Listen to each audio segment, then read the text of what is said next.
மகரம் ராசி அன்பர்களே, இறைவன் அருளால எல்லா வளமும் நலமும் பெற்று இன்புற்று வாழ வேண்டும். திருக்கணிதப்படி பெயர்ச்சியாகிற சனி பகவான் 3ஆம் வீட்டுல சஞ்சரிக்கிறார். உங்களுக்கு இருந்து வந்த 7.5 சனி முழுமையா விலகுறதால இனி வாழ்வில் மிகப்பெரிய ஒரு மறுமலர்ச்சி ஏற்படும். உங்களுக்கு இருக்கிற கடன்கள் எல்லாம் படிப்படியா குறையும். திருமண வயது அடைஞ்சவங்களுக்கு நல்ல வரன் அமையும். கடந்த காலங்கள்ல உங்களுக்கு இருந்து வந்த உடல் சோர்வெல்லாம் விலகும். எதிலும் தெம்போடும் சுறுசுறுப்போடும் செயல்பட வேண்டிய காலம். குடும்ப வருமானம் தாராளமாகவே இருக்கும். இதனால் கணவன் மனைவி இடையே ஒற்றுமையும் இருக்கும். சுயதொழில் செய்யறவங்களுக்கு கடந்த கால நெருக்கடிகள் குறைஞ்சி முன்னேற்றமும் லாபமும் உண்டாகும்.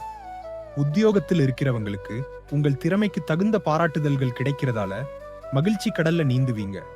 விவசாயிகள் பட்ட பாட்டிற்கான பலன தடையின்றி பெறக்கூடிய காலம் இது. பண வரவுகளில் இருந்த தேக்கம் மொத்தமா விலகும். மாணவ பசங்க கல்வியில பல சாதனைகள் செய்து எல்லோரது பாராட்டுதல்களையும் பெறக்கூடிய காலம். நிறைய கத்துக்கோங்க, நல்ல படிங்க. அடிக்கடி குலதெய்வத்தை நினைக்கணும். முடியும்னா அடிக்கடி போய் தரிசனம் பண்ணிட்டு வரலாம். தொட்டது துலங்கும். குலதெய்வம் துணை நிற்கும்.